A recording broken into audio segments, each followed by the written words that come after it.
don't spoke up. And I said to my Aunt Rosie, I said, Rosie, we're lost. We don't know where we're going. And Oliver said, oh, I can take you there. He said, I get off at Macon, which we didn't know where Macon was then. He said, I have a car there. I don't take it to the base with me. He said, I'll take you girls there. He said, I know where you're going. And Rosie looked at me. I said, mm-mm. We didn't know him. Rosie snuck my address to him as we was getting off the bus. She went like that on his hand. And I asked her, I said, what was you so slow about coming off that bus? She said, I just wanted to be slow. I didn't know she did that. I didn't know him. Look, I ended up with him. Yeah, sure. I still miss Jellicoe. That's where all of my friends was, but they're all gone.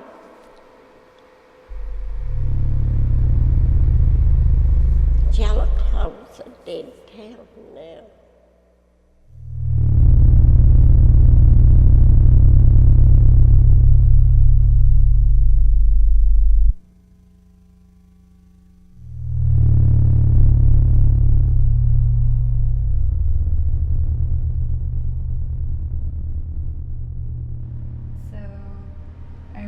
Coming back home from school, and I was about 9 or 10 when this happened, and I was the only one that was at the house at the time.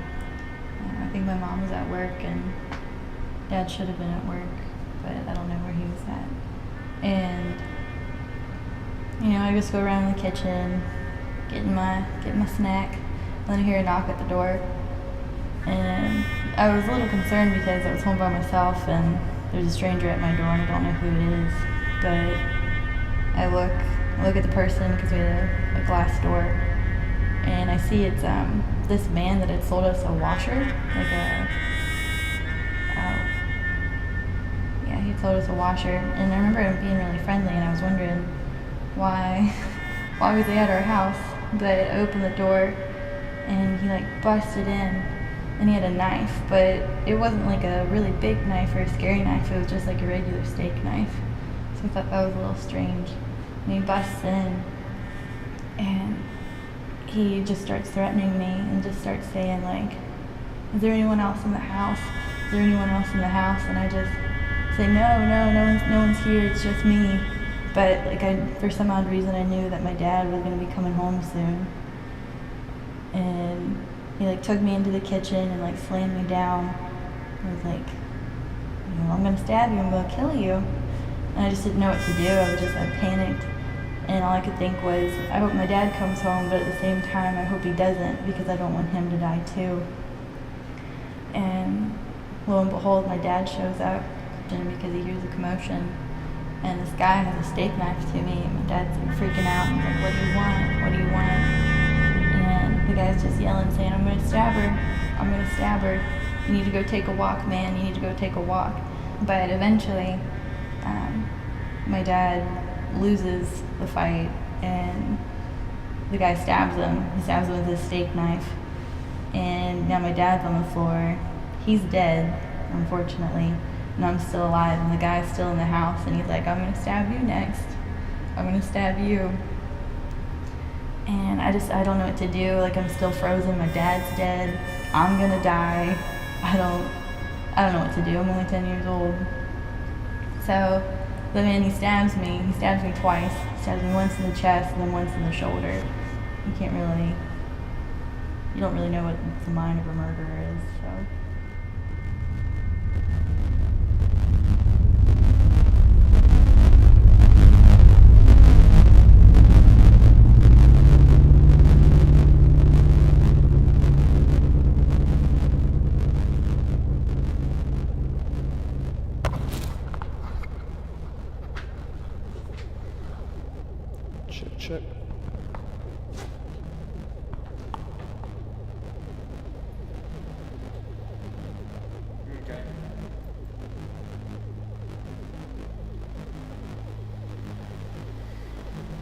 as I went and the gray smoke slowly turned black, first my sight was taken, and then I slowly began to lose my hearing.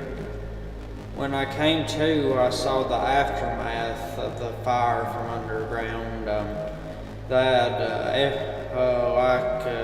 It was like real, like everything had just been incinerated. And I saw that me and my camera were unscathed, so I went to grab my camera, but my hand just passed through it.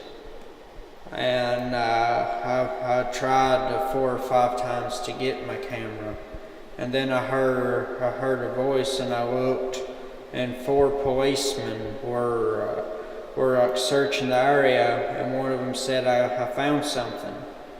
And they went and picked up my camera, and they said there's no body, and I realized that they couldn't see me. And I watched as they went and gave the camera to Justin, and he got it finished, and he submitted it to a nature screening. And I watched as my films became successful. But I realized that the cost was just too much, that now I would never be seen or heard from again.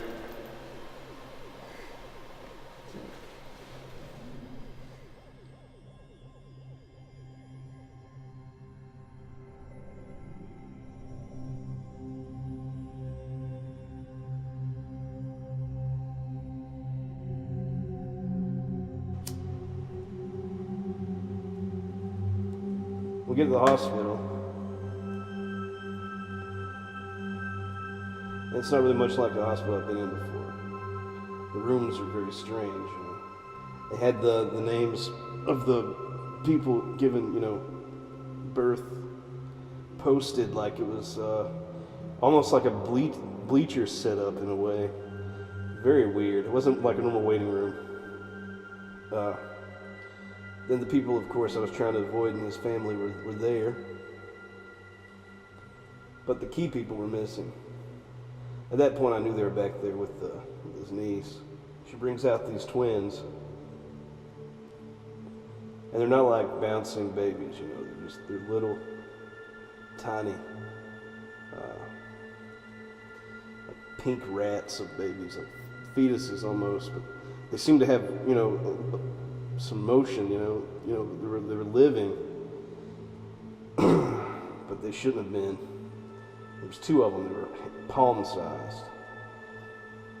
And I noticed one of them wasn't breathing, and she reached down and grabbed its grape-sized head and just squeezed it until it turned from bright red to dark red to black until its mouth popped open, like it was scabbed together. Probably one of the scariest things I've ever seen in my life.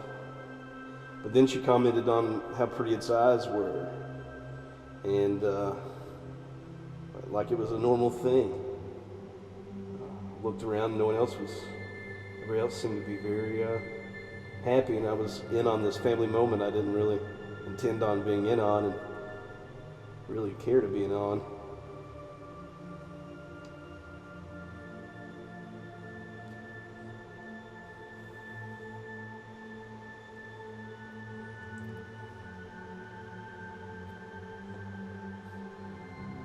They had pretty eyes. They were solid, like 2 jewels in a grape.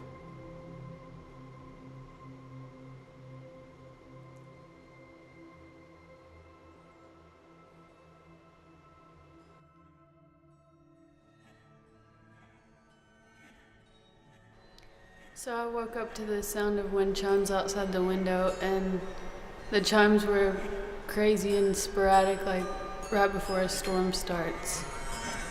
But I felt really calm, like the calm before a storm, because I remember listening to my heartbeat and my breathing, and it was all in sync with the chimes.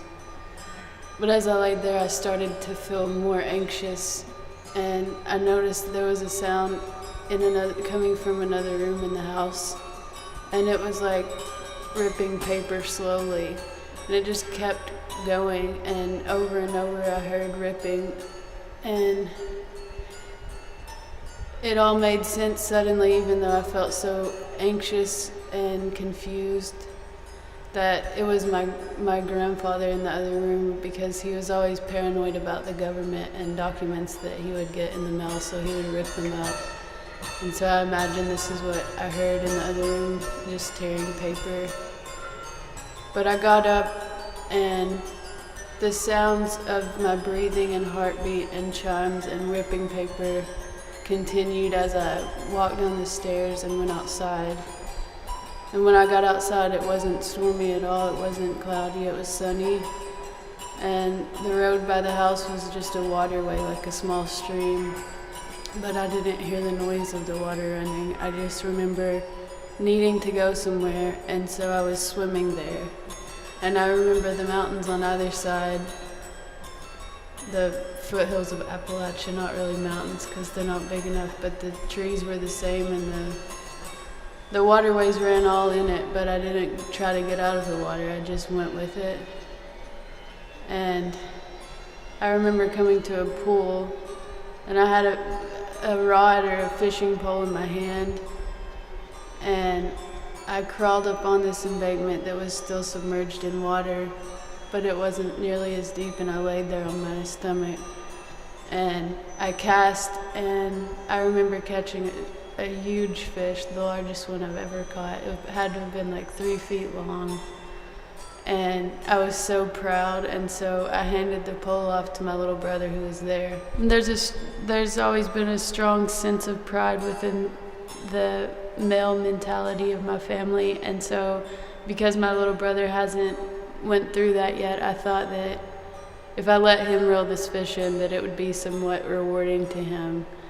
And so he struggled with it and finally got it in, and by the time he got it in and held it up, it was like he felt sorry for me, because I thought it was much bigger than it was. It was like 1 foot long and pretty skinny. It wasn't that impressive, and so I just felt really let down by myself or disappointed, because in my female nature, I just assumed that it was much larger, and he proved me wrong with it. But he held it in a way that tried to show it off and make it seem bigger than it was, but it was actually much smaller. That's all I remember.